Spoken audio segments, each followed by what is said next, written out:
န့်နေရလေအဖော်ခွဲမချစ်လို့သွားတဲ့ငိုမှာပဲအပြစ်ဖို့စကားတွေဆိုစရာလဲကိုလည်းသိသားပဲချိုးတဲ့ကလေးစကားလဲပြောချင်းများအတွက်ဘဝသစ္စာကျမမြစ်တာအရောပြန်ပေးရမှာပဲ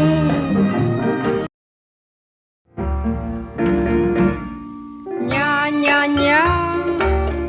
သိညာလိန်တတ်တဲ့မောင်တော်မြုံနိုင်စရာညာပလီနိုင်တာ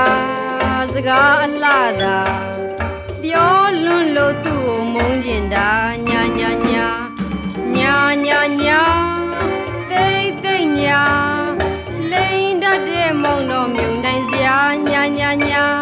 ပလီနိုင်တာစကားအလှသာ